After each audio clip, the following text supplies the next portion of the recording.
Hey everyone, and welcome to episode 121 of the Toonami Escape podcast. I'm Greg Zeno. Tonight we have B-Dubs, Hello. C-Kohler, He's not Wait, here. C-Kohler, where's Chris? Hello. C-Kohler, I'm right here. C-Kohler, insert I am here from All Might, right here. Aw man, you sound great, Chris. That's amazing. So much better than usual. So are you forcing him to do some like weird editing at this part? Yes. Yes. This is like that one SNL skit. It's Daryl's house. Oh, and then every time we mention him, he's gonna put in like a All Might line. It's like, I am here. Just that one line. I am coming through the door like usual. Exactly. Like we're gonna ask him what he thinks of like Pop Team Epic, and it's just gonna be, I am here. Yep. That is and we're all just gonna be like, that was a very good point. Well said. He might actually join us during the podcast. Yeah, he might. I'm a He little might. worried because he's like, what, an hour late now? It's kind of weird. Yeah. The short story is we don't know where Chris is, so we're starting without him. He might be dead. That would Oh, be God. very bad. That would be very bad. Hey, it's Seda. Hey, it's me. We. Wee. So, let's get right into it. In terms of block stuff, all we had was a lineup promo, which have gone back to there's one line of dialogue and it's there to cut between the songs. Pretty much. And the Okay. one dialogue we got was, my magic is never giving up. Great choice. Perfect choice. Like, I I guess from now on, Black Clover will have to have that line because of where it is in the lineup. Where is it in the lineup? It's like near the back, though. Yeah. Plus, that's all they ever say. It's like that episode of Dexter where all he can say is, they du fromage. Really? I feel like they say it all the fucking time on that show. Anyway, Or at least Asta does. no interesting block stuff to talk about, so let's just go to the actual block with My Hero Academia. My Hero Academia, episode 19, The Boy Born with Everything. In this episode, Zuko tells Aang about his backstory. His dad has fire and is an asshole. Well, his And dad is- arranged marriages, and yep. and child abuse. Wee! And spousal abuse. Wee! Like, Isn't this re- world so fun and colorful, you guys? I mean, it kind of just feels like they were thinking, oh, okay, we have to make, Endeavor kind of an asshole for his son to not like him making sense. And then it's like, okay, yeah, we definitely went way too far. He's a child abuser and a wife beater and like, holy crap, dude. Like, one of those things is, already makes him irredeemable. You throw both on there, it's like, I'm never going to like this guy, no matter how hard you try. Oh, really? Yeah. I mean, I actually have read ahead at this point, and I'm like, it feels like they want me to like him, but I'm like, dude, beat his wife. Are you kidding me? No, fuck this guy. Anyway, so yeah. Quirk marriages is a Is it? funny sounding phrase, but is very not funny. No, it is not, because it ends in wife beating and child abuse.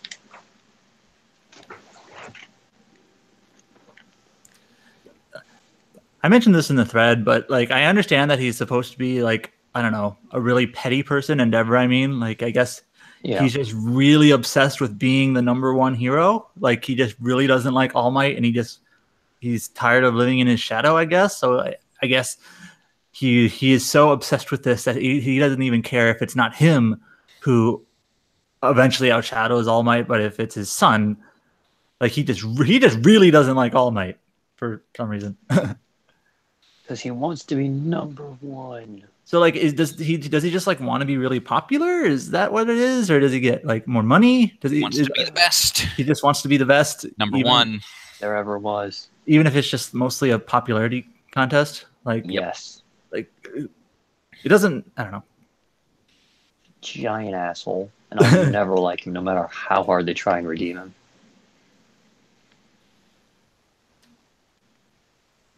And so anyway, also, I can't tell who's worse, Endeavor or Rat Baby. Because Rat Baby tricks all the girls into dressing up in cheerleader outfits. The fuck? Oh, yeah. He's horrible.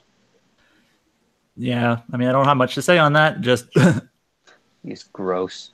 Can't wait to see you in Worst Character of the Year, Rat Baby. So yeah, anyway. Here's the would even be worse? Hmm? Who would even be worse than him? Gauche. Sasuke? Gauche would be the next pick. Yeah, It's gonna pretty be. much. It'll be a fight.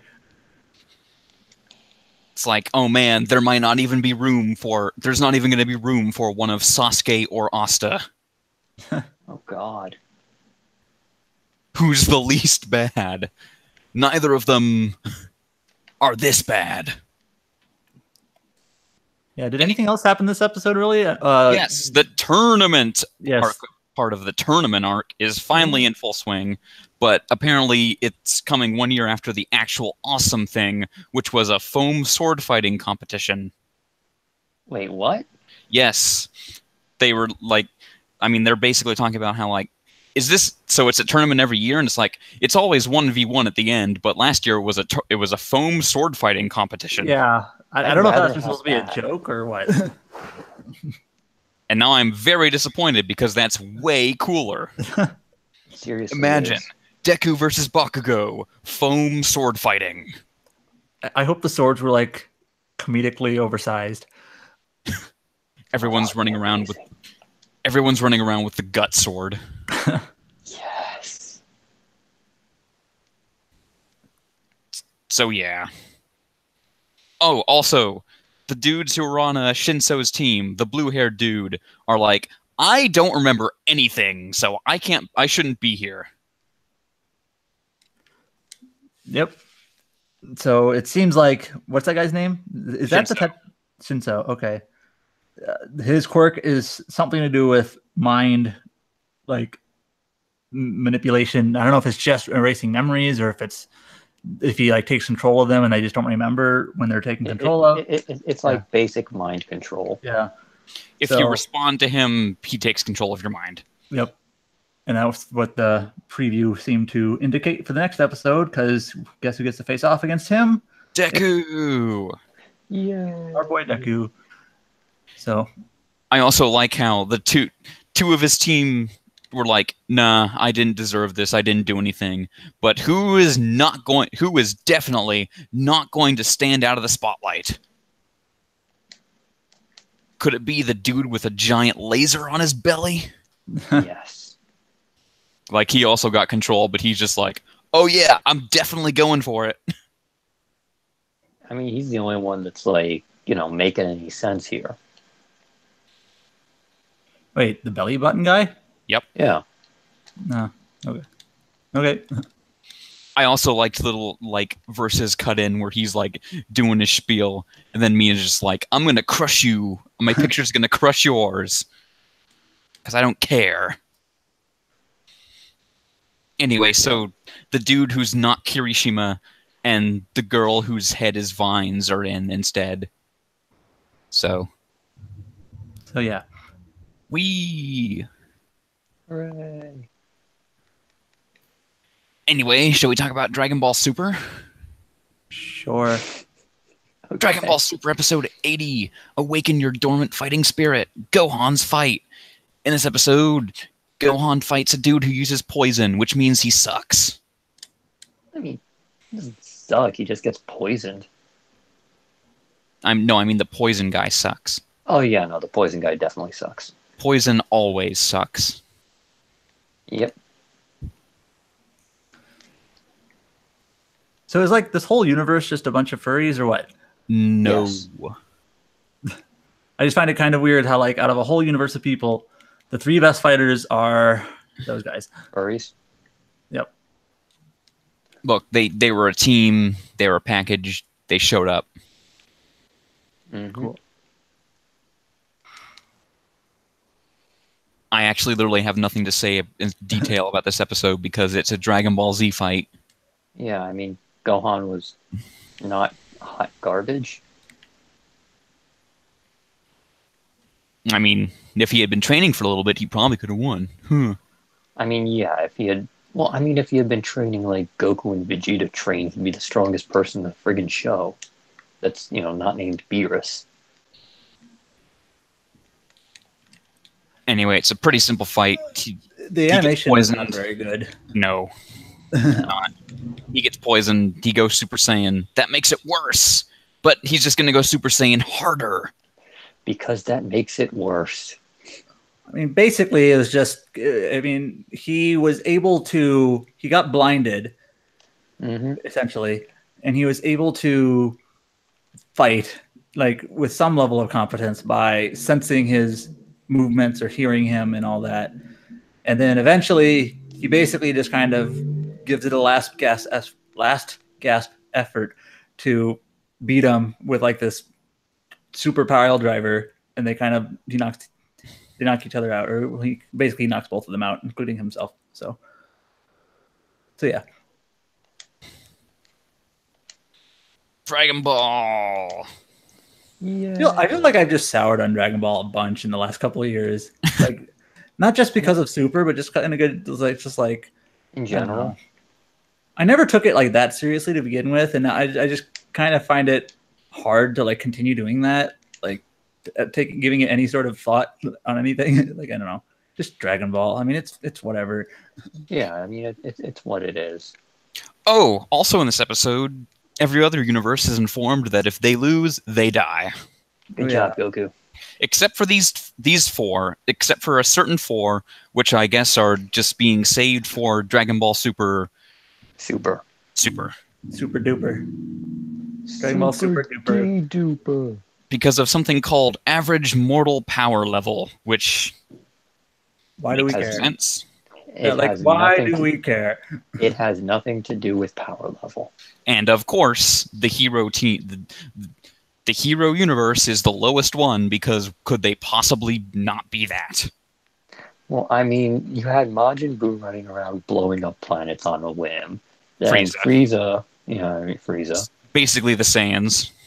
Yeah, I mean, it was Buu, Frieza, then the Saiyan, then he got the Saiyans, and then it got worse. And I mean, yeah, it's a miracle they're even alive at this point.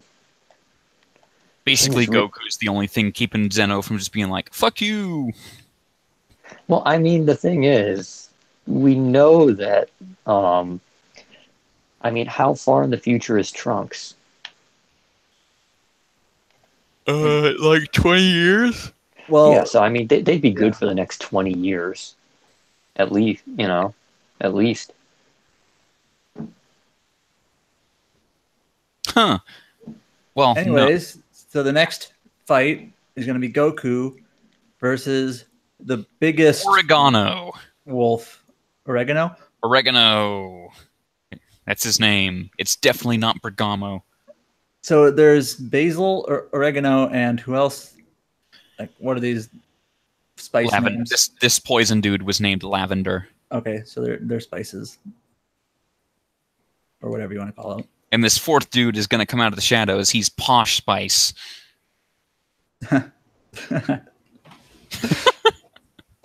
Sensible chuckle. Okay. Sensible chuckle.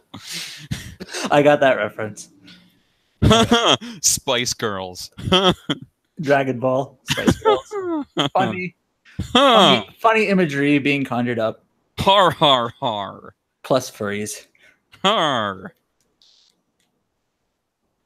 No, the 4th member of that team is Bowsette. Okay. Anyway, I don't have much more to say. Sure. Oh, what were you going to say? I don't have anything more to say. That's what I was going to say. Awesome. It's Dragon Ball. Attack on Titan. Attack on Titan, episode 42, Reply. In this episode, the government sentences Erwin to death, but he's just like, are you sure you want to do that? And they Because go, you yes. guys suck, and I'm awesome.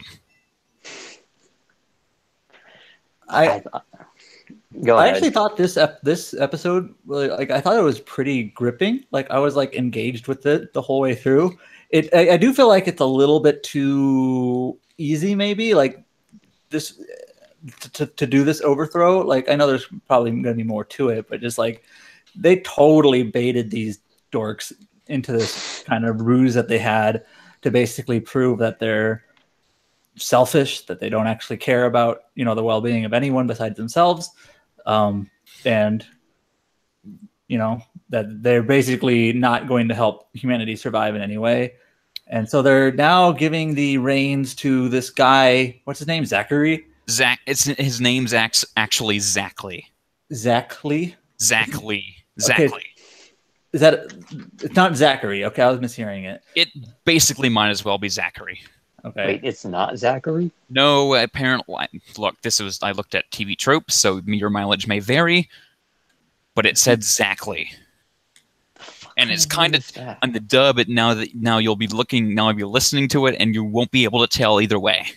Now that I think about it, like, does anyone actually go by the name Zachary? Like, do you know any Zach that goes by Zachary? Like, I know that's like a long version of the name, but does anyone go by it? Like, you'll meet some Alexanders and things like that, but no one goes by Zachary. Kind of how nobody goes by Benjamin.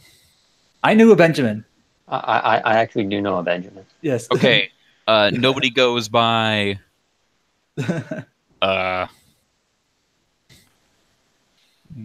Zachary. That was my point. Yeah. No one goes by it. Jonathan. No, people No. definitely go by. Yeah.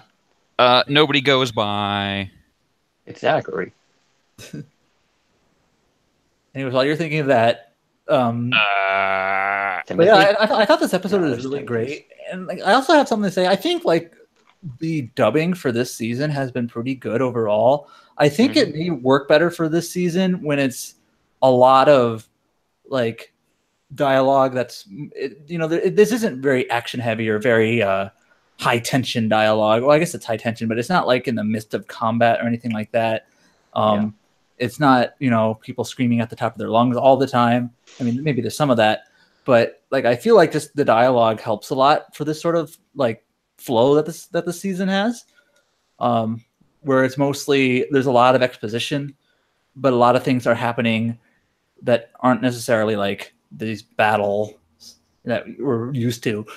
So I don't know. I think it's just I think I'm enjoying it more maybe than other seasons, and also having Aaron not around helps with that too. Mm-hmm. Aaron is literally gagged this entire season. And that makes it better. Shut up.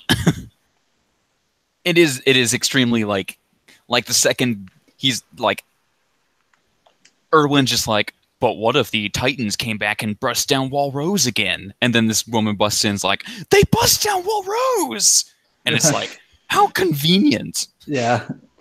That is oddly convenient. How extremely convenient. That was totally did he actually say like what if the Titans break it down? I thought he said like what if he thinks that humans will break it down? No, it is definitely Titans because that must be a different part of his little soliloquy he had, or I guess not a soliloquy, speech. I know he mentioned something about like he thinks humans, because humans are the real Titans, right? But anyways, he was saying that humans, are going to be a problem, and they just can't. Like obviously, that's kind of a theme to this season is that Titans are not just faceless monsters. That there's more to it than that, and all that. But yeah, I thought this episode, while it was a little bit predictable, I did enjoy it. B-dubs, you were saying? Yeah, humans are the real monsters. Yeah. But what if the real monster was man? I mean, I do think it makes things a little bit more interesting, though, to actually have like a conflict that's a little bit more involved than just. And I mean, this has been building from the first season, so it's not like this is tremendously new. But having a conflict that involves like some actual like slightly nuanced motives, at least more so than just these Titans that want to eat you, and that's all we have. So, Yeah, Titans are not especially good at subterfuge. yeah. No, You can't really get that much. That you can't really have an interesting conflict if the villain is just monsters like that. Like, yeah. so I do appreciate that they have a little bit of a. We're starting to build a little bit more of a conflict that's a bit more involved than that.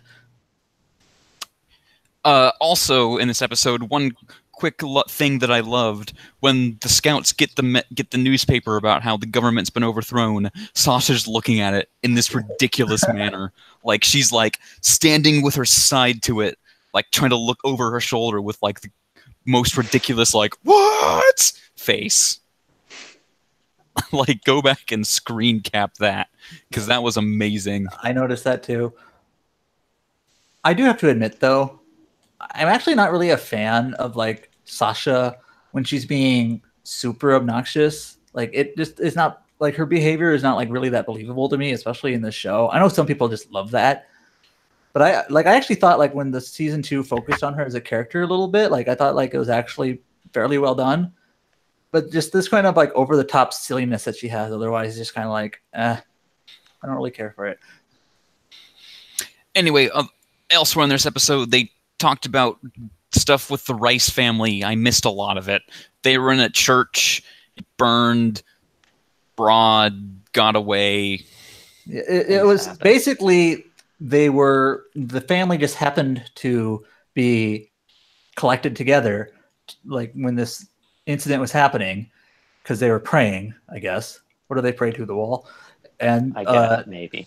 And because of that, they were all being in one place. They all got killed at the same time, except for the guy. I forget his name. Rod. His name is Rod. Rod. He escaped, and then I guess because the rest of his family is now dead, he went to go find his kind of illegitimate sort of daughter that was off somewhere else.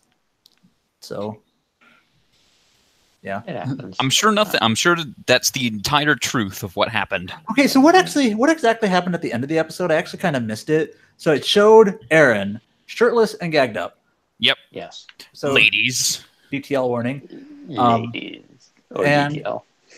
And it then showed Historia was there, and she was not gagged up. Like, she was seemingly having some authority here. Like, they were both captured, but Historia was clearly not restrained like Aaron was. Right. So she seems like she's in on this in some way. Like, I think is that what it is? They said the thing was they want to turn her into one of the mindless Titans, then have her eat Aaron so she can be Historia with Titan shifting powers. Okay. I all I noticed was that she was still, first of all, she was still clothed.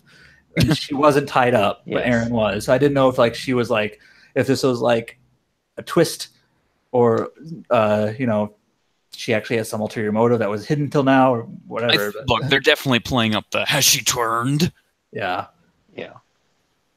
But it was a genuine question. The answer is no. Exactly of course not. Don't be stupid. The answer is always no. Anyway, shall we talk about Fully Cooley? Ooh. Fully Cooley Alternative, Episode 3, Freestyle Collection. In this episode, Mo-san is a high school construction worker, fashion designer. And she's very good at it. Very good. What type of construction jobs allow, I assume she's not 18, like younger than minors to work in a position like that? Like, I don't know. That is actually a good question. Like, who the hell hired her? It's a family company. It's a family business. Like, I don't even know what the her US family, laws on or it's just a family business. So just like some random family. Sure, let's go with that. It's Uraraka's family business. So from the onset of this episode, it seems pretty clear what this show is going to do. Like, the first episode was basically the introduction. It kind of introduced us to everyone, and now it's going. There was a oh man, what's her name? The tall girl with the long hair, Hijiri. Yes. Yeah. Like, there was an episode focused on her. That was episode 2. Now there's a Mo-san episode. Episode 4 might be focused on pets. And then Yeah, the episode preview for next episode is like a whole bunch of like, ooh, mysterious medical mechanica stuff with Haruko. But I bet they just cherry picked the one scene from that. yeah, Definitely. The Pets episode. so it just seems like they might do an episode on each character, which is maybe a little bit like I don't over structured, but I think it would work for a series like this. I don't hate structure. Yeah. Well, sometimes it becomes like too much like checking a list. If you're like, oh, so this is the Masan episode and this is the Pets episode. But for a series like this, it's only 6 episodes total. I think that works, especially considering Progressive did a terrible job building any of the characters. Like, if this is the way they want to approach it, then I will take it. At least try. So yeah, as for the episode 3 specifically, like, how do I put this? Well, let me first say that I like how Haruko just kind of shows up in random places, and like no one seems to care. It's incredibly bizarre now that Haruko just shows up and they're all like, "Hey, it's Haruko." Whatever. Like, it's not like I don't even mean it to be like, I don't even mean it to be a criticism. Like, I genuinely kind of like how they're just like how it's almost like Haruko is just like a friend of theirs that just kind of randomly shows up, and it's just normal for her just to be working some random other position. Like, like last episode she was like at some like food truck or whatever. Then she like showed up at the construction site, and then she was Nurse Haruko. Nurse, and then like she showed up on the modeling runway, just like, yeah, she just shows up wherever. Like, I actually kind of like it. And also, you were kind of implying this earlier, the medical mechanica sort of storyline stuff, it's sort of there, like in the background. Like, this is Fully Cooley Alternative is a show about these 4 girls, and Fully Cooley happens way in the background. Like there's the occasional like news broadcast, or like it showed her dad, Kana's dad, reading a newspaper that said something about the rocket. No, it's a complete fake news that all the rich people are taking rockets off of Earth. Yeah. So like it just kind of shows up here and there, but I do like how it seems to be kind of this sort of thing that's bubbling under the surface rather than like in your face all the time. So that's definitely a plus here compared to Progressive. Yeah. But again, I guess as for the episode itself, like Mosan, I do like how that she's a character who is not a like typical anime girl, and they actually like treat her with respect despite all that. Like there's not really any. I mean, they might do a couple of jokes about how she has snacks, but it's not like egregious in terms of her weight or her size or anything like that. But like it's a bit refreshing that she's kind of an abnormal like stereotype, or she's not a stereotype. So yeah, I was kind of waiting for it, and it's like it didn't happen. So there's that. I guess that's probably DeMarco's hand there. He's probably like, no, you're not doing that one. Not on my watch. Anyway, they have her join a fashion design contest. She doesn't win, but then Haruko just shows up, and things happen. I don't really understand them, but fully coolly. Yeah. I mean, honestly, thinking about the, there aren't really any bad jokes or anything like you said. There was a post in the, the VG24 thing where one dev was talking about her experiences with, working with other Japanese devs and some of the stories they told about how, like, we don't actually want to put that gross stuff in the games. Like 90% of the time, it's just like, down from higher ups are like, yeah, no, you got to put that in because that sells. And like, I'm kind of thinking about it, and I'm like, Valkyria Chronicles 4. Yeah. And well, this is sort of a slightly different topic. Like I know. I'm just thinking about it. I'm like, it might not have been DeMarco. He might have just given them the freedom to do the thing the way they wanted to do it in the first place. I'd like to believe that the ground level developers don't want to do that, but I don't. Yeah. All right. Like, I mean, the first episode, in terms of like that's always it's kind of unfortunate that when you look at like Fooly Cooley from a distance, or Fooly Cooley alternative here, it's like, oh, it's a story about 4 high school girls. Like you just by default, you just assume like gonna be a almost just certain like way. there's gonna be some fan service. There's gonna be some point where it's weird and gross. I'm trying to think for this show. It hasn't been. The first episode had like 1 or 2 panty shots of Kana, but I Oh don't. yeah. I they weren't. I don't think they were like super egregious though. Like, did they need to be there? Probably not. But like, they were like really quick shots, I guess. Yeah. Like they were And kind of like just okay, we got to get this out of the way so we don't have to do it later. I feel like it's the type of thing that people who latch onto that stuff will latch onto it, but people who don't Yeah. care, I don't know. Like, it didn't bother me that much. It's like, this one frame you can see. Yeah. This episode, of course, had them like Musan was in the hospital because she was overworked, and Right. Haruko, for no reason, was basically like, take off your clothes. But that kind of just fits more into the Fooly Cooley-esque of it, you know. It's Yeah. just, so I don't know. Fooly Cooley is about sex. And obviously, we didn't see anything. It was literally all behind a curtain, like literally. Right. They didn't even tease anything really, like visually. So, anyways, the end of the episode was a little weird. So she lost. She didn't win like the top design or whatever. But then Haruko shows up in her design. Yep. Basically just because. And then they kind of just in that moment told Mosan to go up there, like, hey, that's your design, so you should go up there. And they actually kind of like took the moment away from this side character who did one, you know, like she didn't do anything wrong. Right. And like I felt like it did almost dilute the moment. Like I guess, you know, Haruko has been a villain before. Just like should this be seen as a positive character moment for Masan? Like because of Haruko's antics, she sort of got this recognition or whatever. Like I felt like, and I said this in the thread, that I think a more satisfying ending, even if it would be a little bit trite, would be that Mosan would like congratulate the girl who won, basically showing some humility, and then maybe just to show that she's still like she's not down and out of it, like vow to beat her next time. You know, other than this kind of Haruko, you know, Yeah. shenanigans. It was just a little bit awkward to me. Yeah, I'd have to watch it. I'd have to watch the episode again. I feel. Yeah, it's just kind of like it didn't seem like a positive character moment just to have Haruko sort of do her shenanigans right in the middle of it. Yeah. So I don't know. It just kind of felt weird in that sense. So, I mean, I could maybe see it be like I said in the thread, you know, when it happened, I'm like, you know, this might just be, you know, for the viewers or watching. Like, yeah, she didn't win, but that doesn't mean, you know, she's not getting recognition for having worked hard and put everything she had into it. mm-hmm.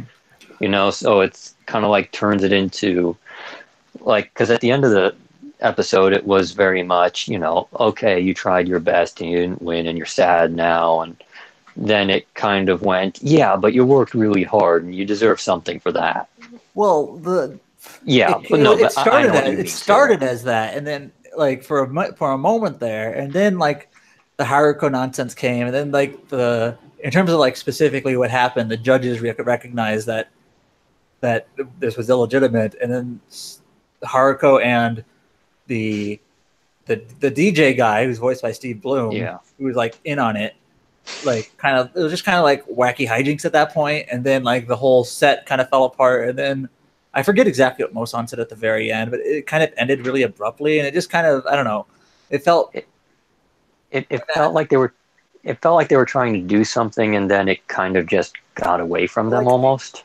I felt like there needed to be a little bit more of a denouement, like a little bit more of a relaxation right at the end, rather than kind of ending, as it kind of felt so abrupt. Now, don't get me wrong, I thought this episode was pretty good overall, just that ending was a little bit awkward to me. Yeah.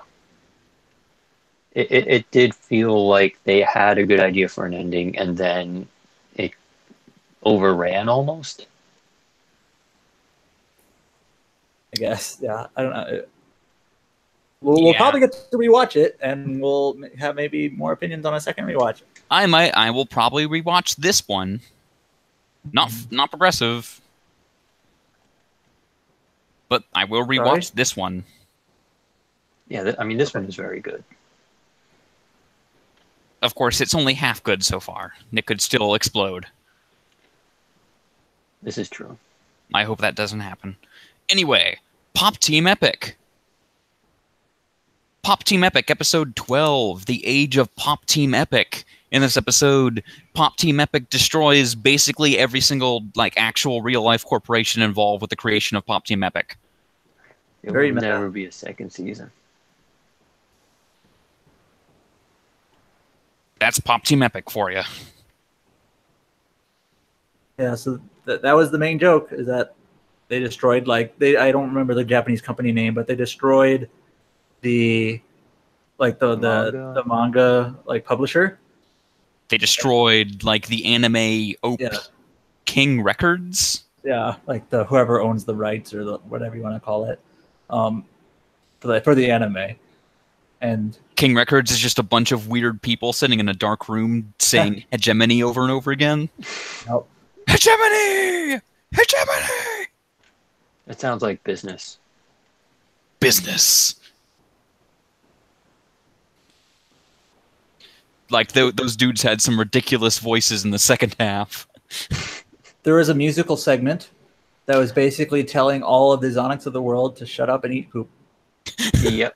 Oh. And then they explode the world. Mm-hmm. I will kill you! And there were 2 different Bob Team Epics. There were. Yeah, the first one was... I dropped my glasses! I'm on the moon! I'm falling into a black hole! That weird alien from an earlier episode showed up again. No, he's horrifying. And then the second one was in the second half. They just redid that first episode skit with the interrogations. Do you? I actually thought that was a pretty fun callback. Or no, I was thinking of something else. At the very end, this wasn't Bob Team Epic, but at the very end when they blew up the anime studio, are you upset?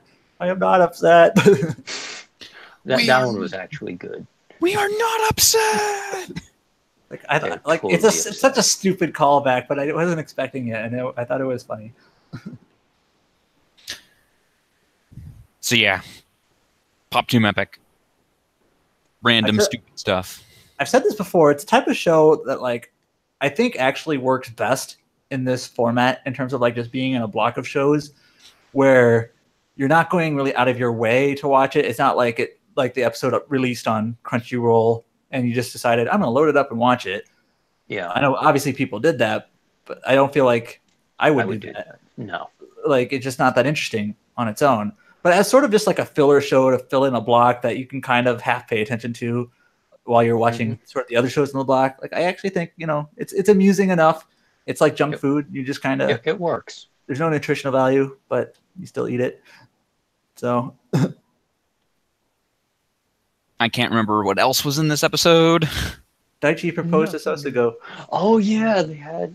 Oh my God, they're gay. He popped the question. Yeah, season 2. Season 2 when? I am way more excited about that than I am literally anything else from this episode. I'm not even kidding. You have noticed that the Hoshiro Girl Drop previews have literally no animation though, right? It's just all stills. Yeah. Oh yeah, no, it's I'm actually trying to imagine what that show would look like animated because there literally is no animation. All the previews are just still shots. I would not want it to have any animation. Yeah, I want it to be like that one. Remember that one skit with the super handsome dude and the soccer ball? Just make it a visual novel anime. Yeah. Just still shots. I mean, I'm just kind of thinking, and I'm like,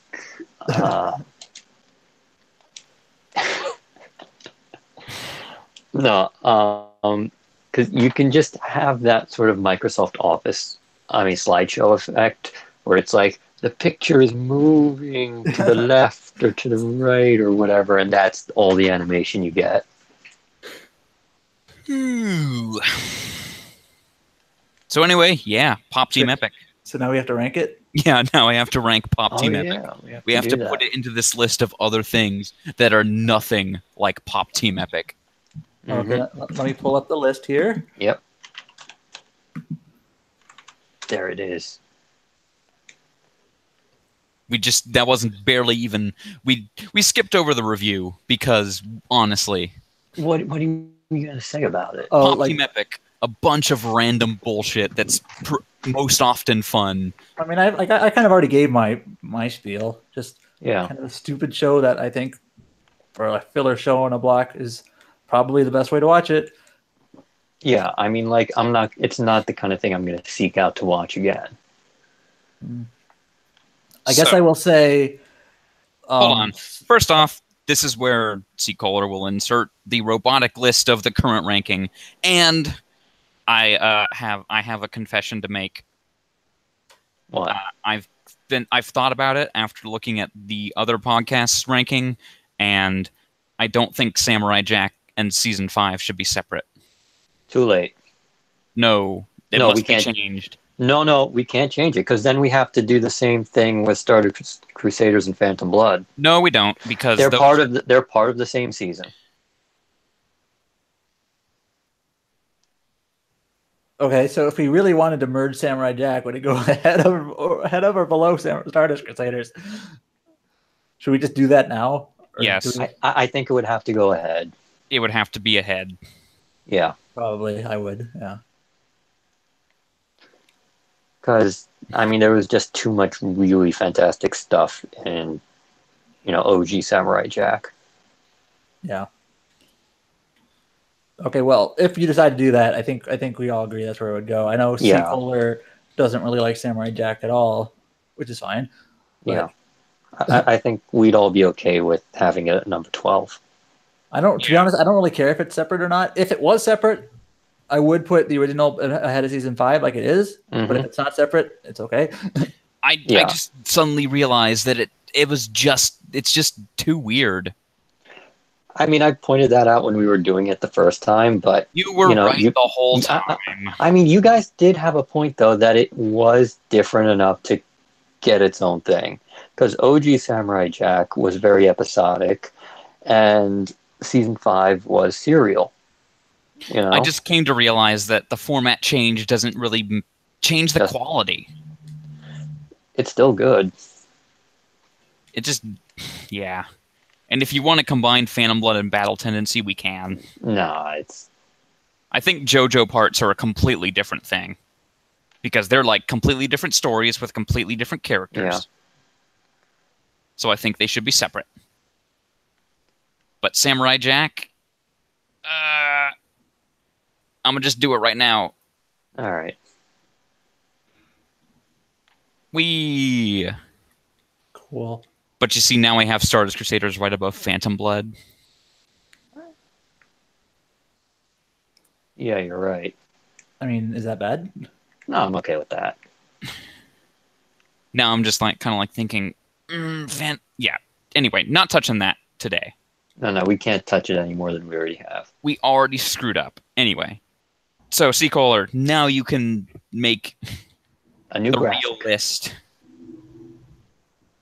I'm very sorry to do this to you. Insert it again. Insert. Anyway, Pop Team Epic, where does it go? I'd say it at least goes above Bleach. Yeah. I was actually thinking in that sort of Bleach to Naruto stretch somewhere.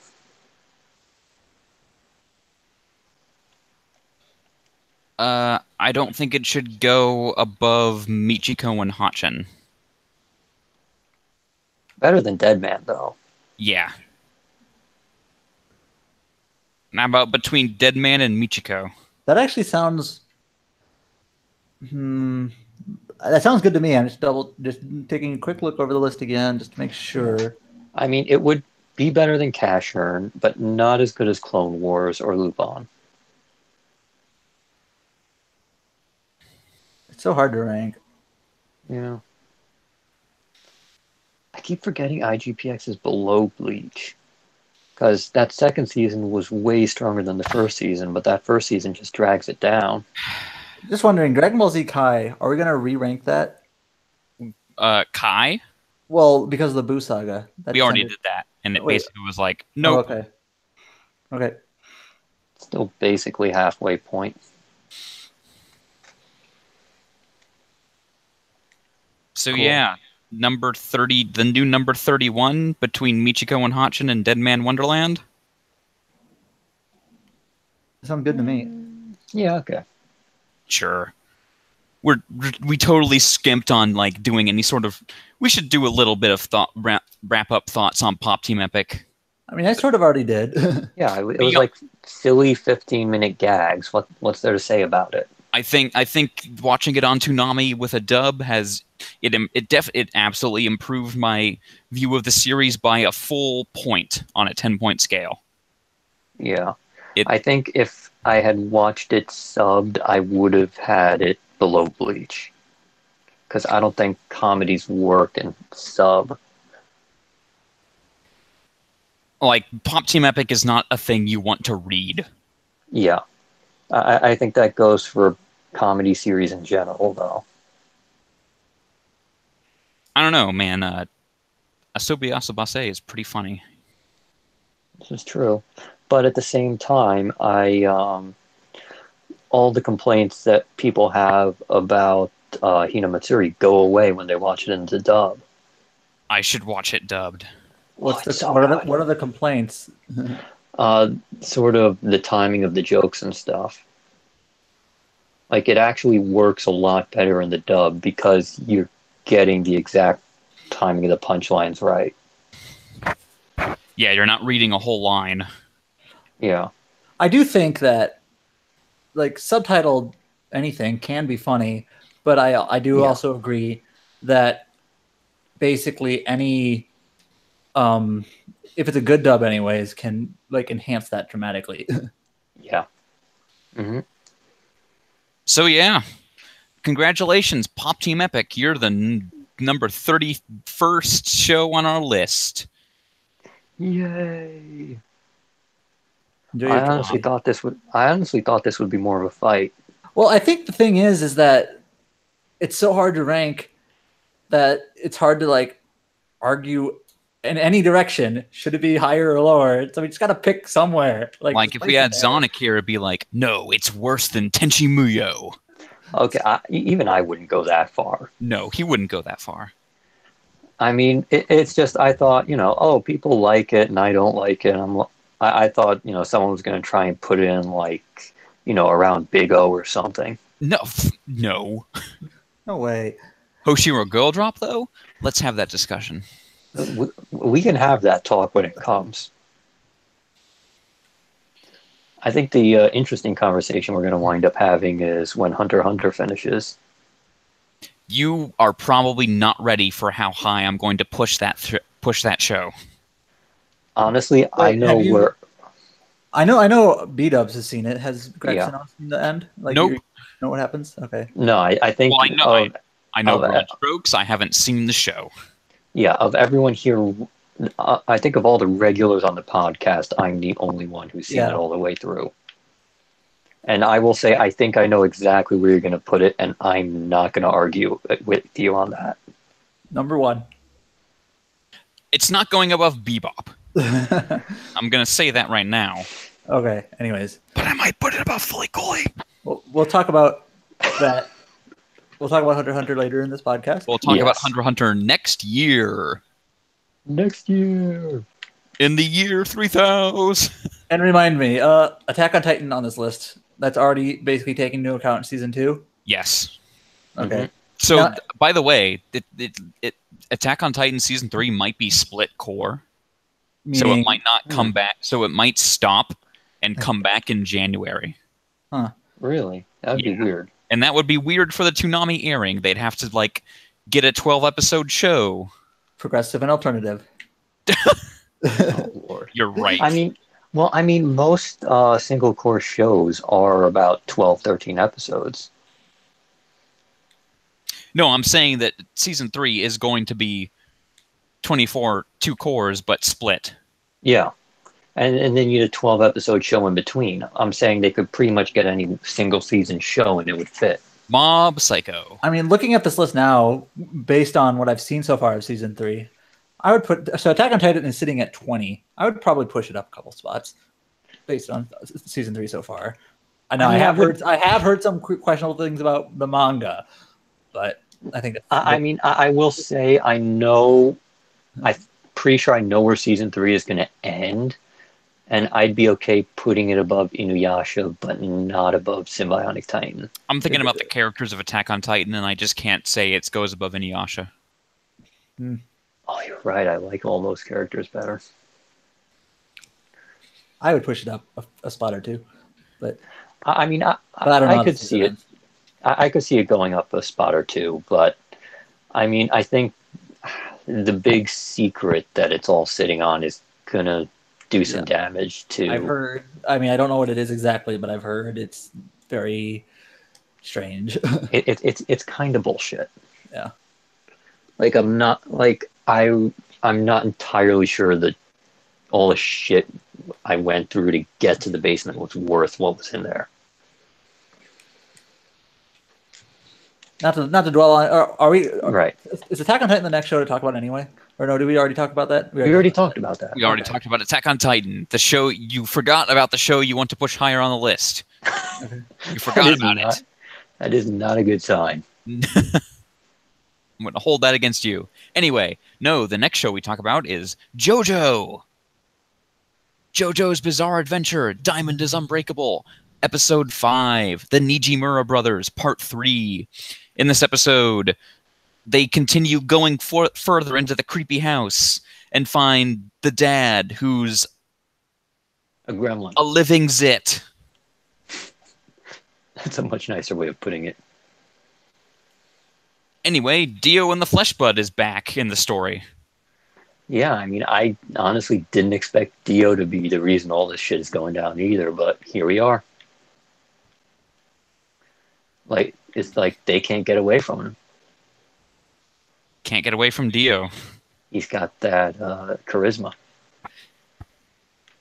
So yeah, the Nijimura patriarch was working for Dio, but he had a flesh bud, so Jotaro kills Dio. Uses it. I thought the voice acting from the older brother, when he was kind of explaining like the whole story behind his dad, was honestly really, really good. Like there were just like certain lines of it. It's hard for me to explain this in words, but like certain lines where I felt like the amount of uneasiness in his voice like it felt very normal. Like obviously a character talking about this tragic event happening to their, someone they love, like that would be hard to talk about. And like I just felt that coming through. Mm-hmm. And it was just it was exactly what kind of a mix needed. It was a mix between like anger, because like he started out kind of angry, like this is what my dad has turned into, this piece of shit thing, but then like it's a sad story kind of as he's telling it. And I thought like the balance of that and where those emotions showed up like linked to the dialogue, I thought it was really well done. Mm-hmm. So props for that. Been looking for a stand that can kill his dad. Yep. Unfortunately, that's not going to happen. No, so I guess they haven't tried the hand for some. I think the hand could probably do that. I don't know. I don't think it could, because he keeps like he lost his hand, and then it just sort of grew back. But if he you ate his hand, but if you use the hand really fast, I don't think it would work. I think if there was a little bit there, he'd wind up growing back. But what if the head? What if it has to come? If the head has to be intact? I mean, I would presume they've tried that already. Like they've tried crushing the head and making it disappear and all that. But like, what if Vanilla Ice, just boomed his head? His entire head is taken right off. I think it would grow back because. I mean, well, now they have the Joestar Fortune on their side, and they can just launch him into the sun on a rocket ship. I mean, the Speedwagon Foundation. Problem solved. I mean, it's how they killed, cars. Man, that is still the most ridiculous thing I've ever seen. It was fantastic. I loved that. Honestly, I wish Dio went out that good. Because, like, he went out like a little bitch compared to Cars. Yeah. Like, they just punched Dio really hard. Like, they had to launch his ass into fucking space. With the exception of Cars, JoJo villain basically Dio's endings have not been that amazing. Yeah. I mean, part one, it was like a tragic end. Like, I mean, part one was still pretty crazy. But part two was just like, you punched me in the leg. And now I'm in space. You mean No, it's weird because part three just feels anticlimactic after that crazy ass part two ending. This part's ending is pretty good, I'm gonna say. All right. Anyway, so this flesh bud. Mm-hmm. So he had a flesh bud because he was being controlled by Dio, or at least had the potential to be controlled by Dio. Like it's sort of that's basically his mind control, like technique, right? Yeah, it's the source of his sexiness. Okay. Now he probably put this in a number of people, right? This flesh bud. Mm-hmm. So does that mean like every person who has this flesh bud, when Dio died, all had this happen to them, or? I guess so. Maybe there wasn't anyone else, but you'd have to imagine there had to be some. Like maybe this guy's the only one that survived it. Maybe there's just something unique about him that caused this weird anomaly with the flesh bud. He became a flesh, whatever you want to. I mean, maybe he's capable of having a stand, and that's what saved him. I don't know. Anyway, so suddenly, B-dubs. It's the return of, is this the main villain of part 4? B-dubs. Well, he's already dead. No, I'm not talking about Keijo. I'm talking about Red Hot Chili Pepper. Oh, he's a dumbass. Yeah, he is this dude who gets on the phone with Jotaro to talk shit and immediately reveals that he's a student, and then when called on this is like, what? Shut up. Is this dude the main villain of part 4? Enough. I'm never gonna let the Angelo thing go. You actually thought Angelo was the super bad guy? I don't know. They were setting it up like, oh, I came to this town because there was this badass serial killer motherfucker here. I thought it was gonna be like Angelo going around just murdering people and them trying to catch him, but then it turns out, oh no, he's a dumbass. So yeah, this stand that's definitely not named after Red Hot Chili Pepper shows up. Chili Pepper. Chili Pepper. Not even trying at this point. Chili Pepper is a dinosaur. I mean, I would rather them rename someone like him like Chili Pepper, just drop the red hot, rather than like calling him, I don't know, jalapeno or something. God. It's my stand. Wasabi.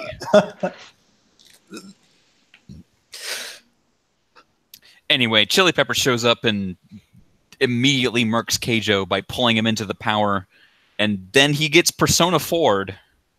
Yep. In case you didn't have enough like Persona 4 parallels in this show already. Persona 4 is bad because it copied all this. Anyway. So now Okuyasu joins the team. Okuyasu just shows up at Josuke's house and is like, we're best friends now. Also, your mom is hot. Yeah, can I fuck your mom? Josuke's mom has got it going on. Yep. She does. I mean, I can't blame him. Josuke just like, Oh, reminder, he still hasn't seen how his mom reacts to Jotaro yet. Yeah. Oh, God. He's going to have a freaking heart attack. Anyway, so where is Jotaro right now? Is he just sort of hanging out? He's staying in the hotel. A hotel? Or a hotel? Okay. A hotel. Yeah, he's in a very nice hotel with a very nice room. Because he has Speedwagon money. Anyway, next week is an episode about Koichi. Whee! We still don't know what his stand is, right? Nope. It's like he like made an egg, it cracked a little, and that's all we know. Anyway, let's move on to the main event. Hunter x Hunter episode 112, Monster and Monster. In this episode, fuck, shit, fuck, holy fuck, shit, Jesus Christ, holy fuck, man. So remind me, this is the sort of the second episode where they're doing this time dilation. Yep. Yeah. I have a feeling it's going to be like sort of hard to count, like in the future. Like, how many episodes have we been in this time dilation? Which is not a bad thing, but just No. I think it's going to be like 5 more. really? Oh, that's not that bad. Yeah, I think it's just a month. I would say 4 more based on what people have been telling me about, based on what I know of 116. Yeah, I'm just thinking there's a very specific point where they go back to normal time. And it's definitely coming soon. I think sometime in the next month or so. Okay, so the first part of this episode is we basically see what's his name, Yuppie, start to transform. That was this episode, right? Not the last one. Yeah, no, this episode he goes all body horror on. Yeah, Yuppie's like, fuck you guys, I've got 7 arms and 5 million eyes. I think one of you guys mentioned in a previous podcast, like we didn't know what his power was, but we have seen him grow wings, and I didn't really think much of it at that time. Like, oh, he can grow wings, whatever. But like, oh, Yeah. I guess that is his power. He can kind of like morph his body, and he has like extra arms and extra eyes and whatever. An He can make- An interesting note that they brought up: Yuppie does not have any human in him. All right. He is a magical beast chimera ant, which is somehow worse. Yep. That means nope, you're super fucked. So that means he basically doesn't have like any underlying conscience at all. He's right. No, I mean he still does. Like he does have some human in him. Like otherwise he couldn't use Well, Ned. literally, He no. wouldn't be able to Oh. talk. But like he does have some in him, but he's mostly magical beast. Okay. Yeah. Anyway, he's extremely super duper powerful, and Yeah. Shoot is having a moment, but then he looks at Gon, beautiful, pure, perfect Gon, and he's like, oh yeah, time to be a badass. Yep. Because Gon is running right past him because with the giant raining death arrow thing, they're afraid that Malorion will die, Malorion and Knuckle will die, and they will literally not be able to find them. Well, Yeah. So it sounds like, based on the narration, that the reason why Gon did this, and Killua basically understood right away, is they had no way of knowing if they were dead or not, and he just Right. like, just in case, this is I will basically jump in here and take on this guy, because that was kind of like a split second decision at that point that Gon made, Mhm. and then Killua understood, and then Yeah. Shoot was all like, how did they realize this so fast? And then My mind is literally moving at 700 miles per hour. and then at that point, basically to kind of prove that they were still alive, Knuckle punched Yeah. Yuppie in the side. He got the punch he was supposed to get in, and now it's got APR. Yep. But then they're like, oh shit, this dude has like infinity Nen. Yeah. Yeah. So it's going to take a minute. APR is like, you are at 1,005,600 billion Googles of Nen. Fuck. Anyway, speaking of fuck, the king is very mad. Yep. Oh, no. Ironically, he's not mad. He's Like, so mad, he's not even mad. No, it's like this weird mix of despair and sadness and love and all that stuff. And like they were the last couple episodes we were talking about how, I mean, there was this scene where Killua and Gon are talking, and Killua was like, well, I mean, what if, the king has taken all these women and that's what, he's doing with them? He's got like some kind of weird harem chamber or something. Like everyone was sort of preparing to see the king in some like state of hedonism. And then there he is with his precious pure cinnamon roll, is like, oh no, my cinnamon roll has been hurt. I'm almost crying. So yeah, P2 is literally falling straight down, but don't worry, she doesn't skip leg day. She does double leg day. She does infinity leg day. Yes. So she immediately jumps like 70 miles towards this window, and then immediately regrets that decision. Like the narrator is like, "This was a bad idea." Yeah. P2 regrets this instantly.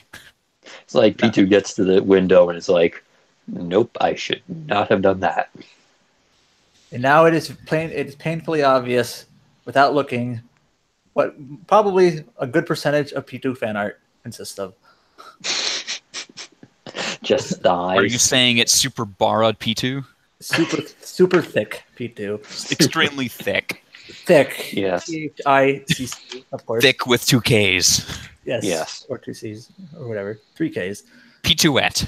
Yes. So as soon as she gets there to the king's chamber, she sees all that's happened, and for a moment we don't know. I think some other people in the thread were confused as well. Like, we don't know if Komugi was dead or just really very hurt, but she's not dead, and the king just kind of freely asked her, "Hey, take care of this." And I love the face. He just literally made his face just like a black screen. Yeah. Well, like, he's in the despair event her eyes, and he's like, my cinnamon roll is dead. Life is not worth living. Yeah. And so he's just like, heal her. And by the way, Netero and what's his name? Zeno. Is his name Zeno? Yeah. Zemo. No, that's Baron Zemo. I'm talking about. We have Zeno. 2 Zenos, and now I'm very confused. Anyway, they're just like sitting there like, respect. Yeah, like they did not expect to see like human emotions. Well, Netero, I think, was the one who was mostly there giving the respect, and then Zeno actually said something like, "We didn't come here to do this. You didn't pay me for this." Yeah. Yeah. Zeno's like, man, you told me this was gonna be like monsters and shit. You ain't telling me they're gonna love and cry and shit. But yeah, the P2 brings out Dr. Briefs, was it? That's Something like that. Dr. Briefs is the Dragon Ball guy. I know, I forget the name. What is the name of that ability? Dr. Scissors. Blythe. Dr. Blythe. Dr. Blythe. Okay, pretty close to Briefs. They hesitate for a moment because P2's got pretty strong Nen, and then the king is immediately behind them, and these 2 uber badasses are fucking shook. Yeah, because it's like he could have murdered them at any moment. Like, these dudes are gods, and they're shook the fuck out of their minds. Man, this is so fucking hype. Meanwhile, Poof is still just kind of freaking out. For the 2nd episode in a row, Poof has done nothing but fly towards the castle screaming, "Sire!" which is the most Poof thing he could be possibly doing. Yep. That is his existence. So yeah, I'm assuming that from going forward, this arc is going to be insanely hype. It is God. Like, I was ready. I knew this like time dilation stuff was coming up, and I was like, ooh, I don't know about that. But now it's happening, and it's like, the fuck, this is the most amazing shit of all time. I also wonder if this being dubbed, and being a pretty good dub, I wonder if that makes the narration part better or worse? Like, you don't have to read it all. Yeah, I think it makes it better because, I mean, part of the complaint about sort of modern Hunter x Hunter is that there's a lot of words and stuff. And like we were talking about in the thread a couple days ago, it's like the official translation is like half the length of all the fan translations and stuff. Well, I'm not even talking about the manga. I mean, like, I'm trying to imagine, like, watching this subtitled and basically having to, like, constantly read the narration. Like, obviously you're constantly reading all the time in subtitles, but, like, it's that amount of it all being narrator. I don't know. I'm just like, maybe... I don't know if it being dubbed would be considered an improvement because of that or not. But I would think yes. I like the picture you posted, B-dubs. So do I. Seacola, by the way, this picture is the episode picture. It's the king holding Komugi. He's like, Komugi, I've only had Komugi for a day and a half, but if anything happened to her, I would kill everyone in this room and then myself.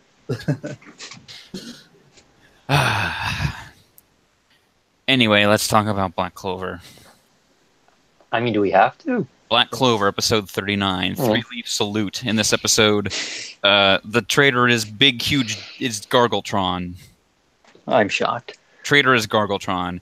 He has invisibility magic, which he calls transparency creation magic, which is fucking stupid. Yeah, just call the first thing he does with his magic. super special invisibility magic is make invisibility clones, which makes no fucking sense and is fucking stupid. Nobody can see your fucking clones. That's half the point of having clones. No, they can see the clones. They're invisibility clones, but they're not invisible. Duh.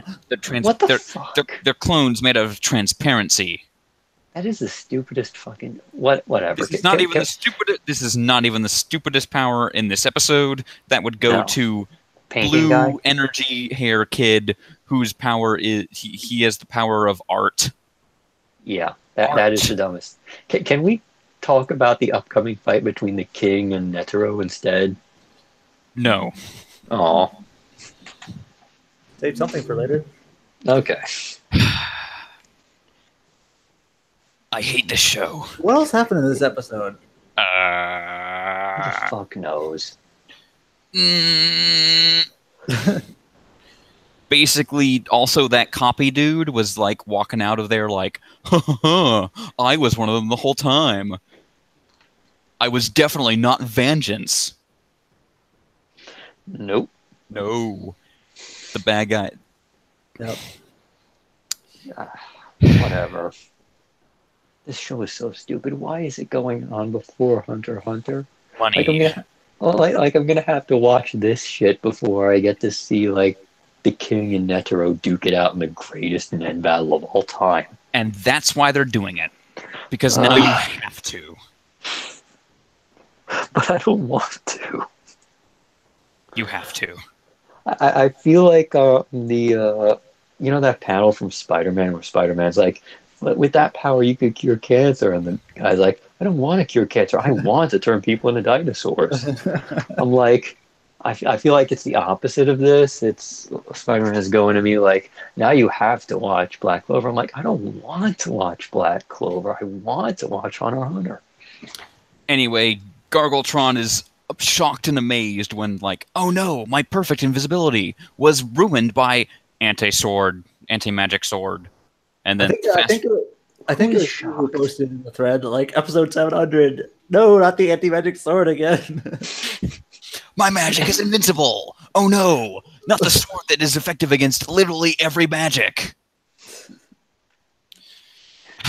Wait, I think we actually learned today that the sword isn't actually like canceling the magic, it's just absorbing it somehow.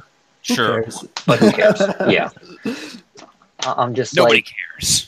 Like that would be an interesting development in any other series. Well, he already has the power to like take the other sword, which can like channel other people's power. So it's like, yeah. Okay. I mean, I'm just like, that could be a really cool thing in any other series, but not in this one. Oh. No, Black Clover has the lamest power, by far the lamest abilities of any show we've ever seen. So is Asa swinging a giant sword just going to be his Getsuga Tensho? Mm-hmm. Like, yes, that's it. Bleach is number 2. His Rasengan. Yeah. Doesn't even get shadow clones. Anyway, fuck the show. Let's talk about a better show. Wait. Next episode is going to be our favorite type of episode. Filler? Beach episode. Oh, God. I'm looking forward to it. I can't wait for them to use the beach setting to create new and radically interesting ways to just display the same quirks of the Black Bulls that we've seen a million times. Wait, I'm just I'm sure wondering. Charmy will eat. Yes. Magda will be loud. Yes. Luck will try to fight a crab. Yes. That big dude who goes ooh will go ooh. Yes. The bikini lady, no change. Wait, no. I'm just thinking, like, if she wears a bikini normally, what the frick is she gonna wear there? Bikini lady is topless. Oh God. Watch this episode have like really good animation too. Like Gordon, God. they'll put their Gordon effort will into be. this one. They will bury Gordon up to his head in sand, and he will mumble. That actually does sound plausible. Yami will run around yelling at ladies on the beach to put clothes on. That might actually be able to salvage the episode. And that one dude will hit on some people. I think I've covered. I think I've covered it. Yeah, we don't actually have to watch next week's episode now. And Ghosh will be arrested by the police. This is Hopefully. true. Please. Just put an end to it. Naruto shipping in episode 219. Kakashi Hatake, the Hokage, or not. In this episode, this dude who makes the faces of Hokage is really just getting the runaround.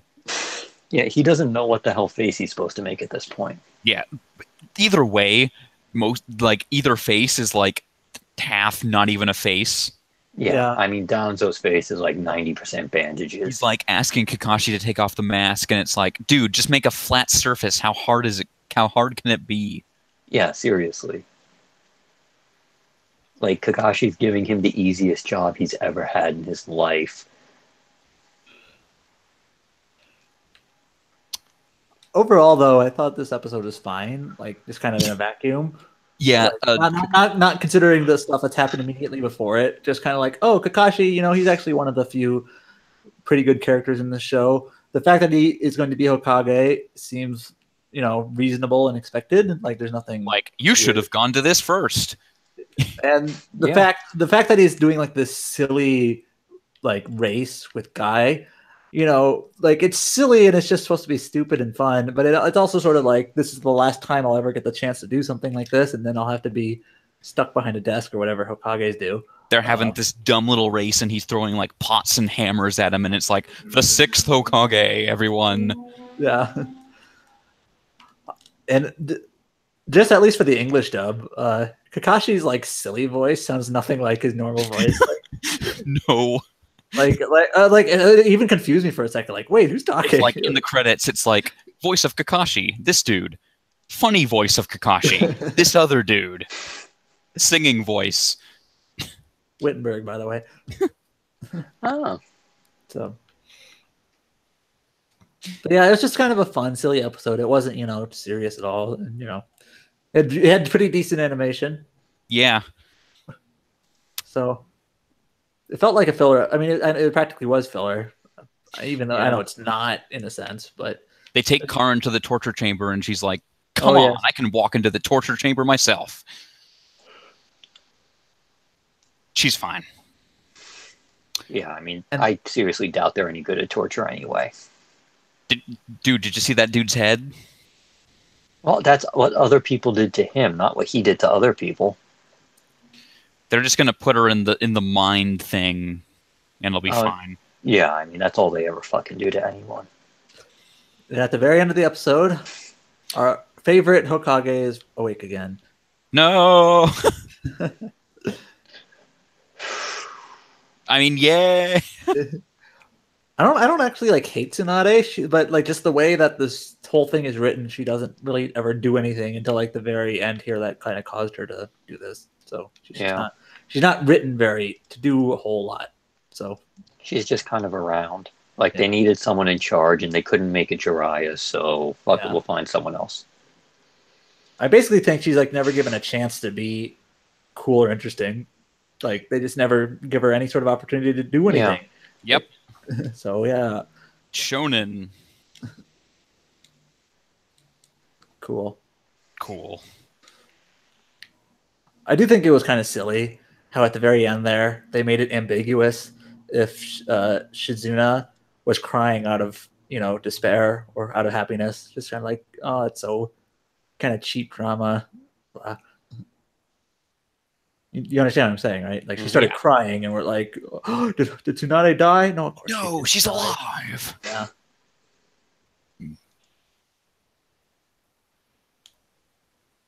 Anyway, yeah, Naruto. Get ready to watch this at 10 o'clock. Oh, Starting God, a couple of days. I just realized we're going to be moving up where we talk about it now. Yep. So when you guys, or when we do these new podcasts, are you going to start with My Hero Academia? Absolutely. Okay. Yeah, I don't think We're not talking about covering Kai again. Yeah. Nobody's watching. I'd be very surprised if you did. It's basically the lead-in. It's just, yeah.